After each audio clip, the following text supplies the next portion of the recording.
Praise the lord. ದೇವರ ನಾಮಕ್ಕೆ ಸ್ತೋತ್ರ ಉಂಟಾಗಲ್ಪಡಲಿ. ಪ್ರೀತಿಯುಳ್ಳ ದೇವಜನರೇ, ಯೇಸು ಕ್ರಿಸ್ತನ ಹೆಸರಿನಲ್ಲಿ ನಾನು ನಿಮ್ಮನ್ನು ವಂದಿಸುತ್ತೇನೆ. ಯೆಹೋಶುವ 3ನೇ ಅಧ್ಯಾಯ 5ನೇ ವಚನದಲ್ಲಿ ವಾಕ್ಯ ಈ ರೀತಿಯಾಗಿ ಬರೆಯಲ್ಪಟ್ಟಿದೆ.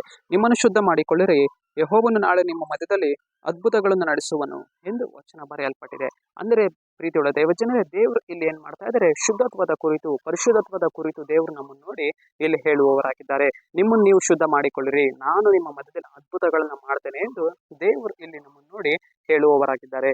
ಇಸ್ರಾಯೇಲ್ ಜನರು ಯೋರ್ದಾನ್ ನದಿಯನ್ನು ದಾಟುವಾಗ ದೇವರು ಇಲ್ಲಿ ವಚನದ ಮೂಲಕ ತನ್ನ ಜನರನ್ನು ಬಲಪಡಿಸುವವರಾಗಿದ್ದಾರೆ. ನಿಮ್ಮನ್ನು ನೀವು ಶುದ್ಧಪಡಿಸಿಕೊಳ್ಳಿರಿ, ನಿಮ್ಮನ್ನು ನೀವು ಪರಿಶುದ್ಧ ಮಾಡಿಕೊಳ್ಳಿರಿ ಎಂದು ದೇವರು ಇಲ್ಲಿ ತನ್ನ ಜನರಿಗೆ ಈ ವಾಕ್ಯವನ್ನು ಉಂಟು ಮಾಡುವವರಾಗಿದ್ದಾರೆ. ಅದೇ ರೀತಿಯಾಗಿ ದೇವರು ನಮ್ಮನ್ನು ನೋಡಿ ಹೇಳುವವರಾಗಿದ್ದಾರೆ, ಮಗನೇ ಮಗಳೇ, ನಾನು ನಿಮ್ಮ ಮಧ್ಯದಲ್ಲಿ ಅದ್ಭುತಗಳನ್ನ ಮಾಡ್ತೇನೆ, ಹೊಸ ಕಾರ್ಯಗಳನ್ನ ಮಾಡ್ತೇನೆ, ಆದರೆ ನಿಮ್ಮನ್ನು ನೀವು ಶುದ್ಧಪಡಿಸಿಕೊಳ್ಳಿರಿ, ನಿಮ್ಮಲ್ಲಿರುವಂತಹ ಬೇಡವಾದ ಕಾರ್ಯಗಳನ್ನ ತೆಗೆದಾಕ್ರಿ, ಅಸಹ್ಯವಾದ ಕಾರ್ಯಗಳನ್ನ ತೆಗೆದಾಕ್ರಿ, ನಾನು ನಿಮ್ಮ ಮಧ್ಯದಲ್ಲಿ ಅದ್ಭುತವಾದ ಕಾರ್ಯಗಳನ್ನ ಮಾಡ್ತೇನೆ ಎಂದು ದೇವರು ನಮ್ಮನ್ನು ನೋಡಿ ಇಲ್ಲಿ ಹೇಳುವವರಾಗಿದ್ದಾರೆ. ಅಲ್ಲಿ ಇಸ್ರಾಯೇಲ್ ಜನರು ತಮ್ಮನ್ನು ತಾವು ಶುದ್ಧಪಡಿಸಿಕೊಂಡಿದ್ದರಿಂದ ಅಲ್ಲಿ ಯೋರ್ದಾನ್ ನದಿಯನ್ನು ದಾಟೋದಕ್ಕೆ ದೇವರು ದೊಡ್ಡ ಸಹಾಯವನ್ನು ಮಾಡಿದರು.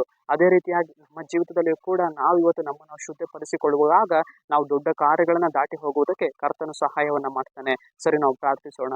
ಅಪ್ಪ ದೇವರೇ, ನಿಮಗೆ ಸ್ತೋತ್ರ. ಈ ವಾಕ್ಯ ಭಾಗ ಸಂದೇಶವನ್ನ ನೋಡ್ತಾ ಇರುವಂತ ಜನಗಳು ನೀನು ಮುಟ್ಟು ದೇವರೇ, ನಿಮ್ಮನ್ನು ನೀವು ಶುದ್ಧಪಡಿಸಿಕೊಳ್ಳಿರಿ ಅಂತ ನೀನು ವಚನ ಬರೆಯಲ್ಪಟ್ಟಿದೆಯಪ್ಪ. ಅದೇ ರೀತಿಯಾಗಿ ದೇವರೇ, ನಮ್ಮನ್ನು ನೀವು ನಿಮ್ಮ ರಕ್ತದಿಂದ ತೊಳೆದು ಶುದ್ಧೀಕರಣ ಮಾಡ್ರಿ, ಅದ್ಭುತಗಳನ್ನ ನಮ್ಮ ಜೀವಿತಗಳಲ್ಲಿ ನಡೆಸು ಕರ್ತನೆ. ಯೇಸುವಿನ ನಾಮದಲ್ಲಿ ತಂದೆಯೇ, ಆಮೆನ್.